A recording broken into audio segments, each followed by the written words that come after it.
Beaucoup de gens aujourd'hui utilisent des applications comme Tinder pour essayer de trouver l'amour et faire des rencontres. Et si je vous disais que votre date pouvait tourner à l'horreur? Melissa nous raconte qu'elle a téléchargé Tinder quand l'application venait tout juste de sortir. Donc elle était à l'université et avait envie de faire quelques rencontres intéressantes. Elle avait bien aimé le profil de Walter, donc elle a swipé à droite et c'est un match. Elle et Walter ont bien discuté, ils se sont vraiment bien entendus, il y avait un bon feeling entre eux et rapidement il lui a demandé son numéro de téléphone pour qu'il puisse commencer à se texter et à communiquer en dehors de l'application. Donc elle lui a donné son numéro avec plaisir et pendant un certain temps ils ont commencé à parler, à se texter tous les jours. Vous voyez un petit peu un début d'histoire où elle a des papillons dans l'estomac et voit que Walter pourrait vraiment être le gars pour elle. Bon, elle l'aimait bien, mais Melissa, elle est pas trop du genre à s'emballer rapidement comme ça. Après 4 jours de conversation, Walter a commencé à l'appeler bébé. Donc vous me direz, oui, bon, c'est mignon. Elle aussi, elle a trouvé ça un petit peu mignon, mais elle s'est dit quand même 4 jours,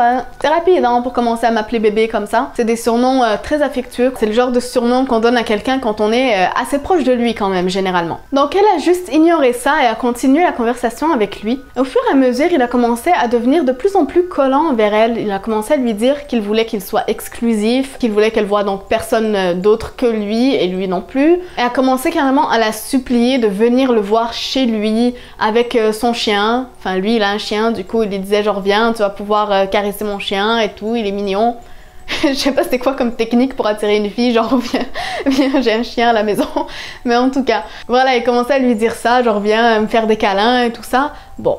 Elle lui a dit la première fois qu'on va se rencontrer, ça va être dans un lieu public. Bah oui, elle est maligne quand même, Melissa. Donc lui, il a commencé à être un petit peu manipulateur avec elle, commencé à essayer de la faire sentir coupable, puis à s'énerver, de lui dire pourquoi tu me fais pas confiance, pourquoi tu veux pas qu'on se rencontre, moi je sens quelque chose de vraiment profond avec toi. Et vous voyez tout ce genre de paroles qu'un mec dit en fait quand il veut te manipuler tout simplement. Mais Melissa, elle est pas bête, elle a vu ça venir, donc elle lui a dit non, ce sera pas comme ça, nous on va se rencontrer en public si tu veux me voir, sinon il y aura rien du tout. Donc il est parti bouder et le lendemain il est revenu en lui disant vraiment désolé pour mon comportement, tu as raison, on va se rencontrer en public, etc. etc. Donc Melissa a dit ok, ils ont fait des plans pour la semaine prochaine. La semaine prochaine est arrivée plus rapidement qu'elle le pensait et donc le week-end est venu, mais Melissa elle avait un mauvais pressentiment. Elle sentait qu'elle devait pas forcément rencontrer ce mec, donc je sais pas, elle a eu un sentiment que non, je dois pas y aller et elle a annulé ses plans avec lui. Melissa lui a dit que voilà, elle devait aider sa mère avec quelque chose qu'elle pouvait pas reporter, qu'elle est vraiment désolée, elle doit annuler avec lui, etc.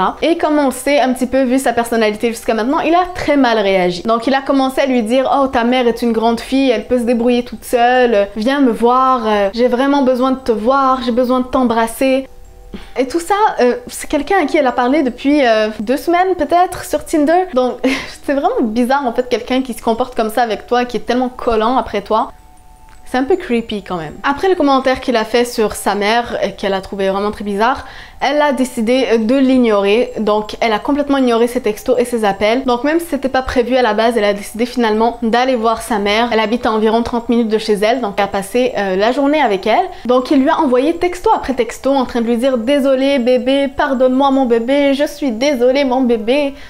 Elle évidemment, elle l'a complètement ignoré et elle a commencé à recevoir des appels de lui. Elle a reçu 45 appels en 2 heures de temps. Psycho much? Anyway, à ce moment-là, elle a commencé à voir qu'il est vraiment un petit peu dingo. Mais elle s'est dit, bon, je vais l'appeler demain, on verra demain. La colocataire de Melissa l'a appelé un petit peu plus tard en soirée et lui a proposé de sortir ce soir pour se changer un petit peu les idées. Et Melissa a accepté avec plaisir. Donc elle est retournée à son dortoir à l'université pour se changer, etc. et sortir avec sa coloc. Et elle a continué à recevoir voilà, des messages, etc.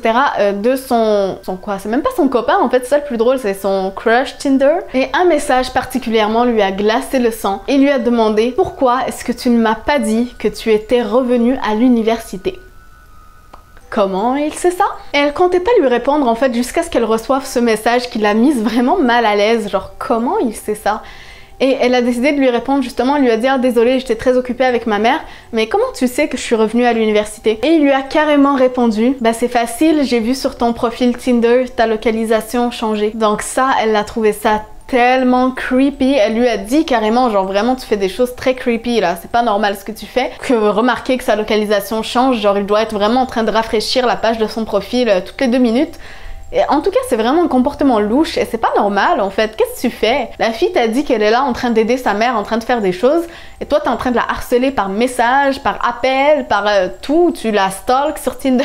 Je sais pas ce qui se passe dans la tête de certaines personnes pour penser que ce genre de comportement est acceptable. Les appels, les textos, tout ça a continué. Il a continué de la harceler alors qu'elle, voilà, ne voulait plus rien entendre de lui. Elle lui répondait plus. Il arrêtait pas de s'excuser en lui disant « Désolé de t'avoir fait sentir bizarre à propos du fait que je sache où tu es. Je m'inquiétais pour toi. J'étais vraiment inquiet. » T'étais inquiet de quoi? Elle t'a dit ce qu'elle était en train de faire et ça choque que moi en fait le fait qu'elle l'a dit elle-même, ça fait moins d'une semaine qu'ils se parlaient sur Tinder.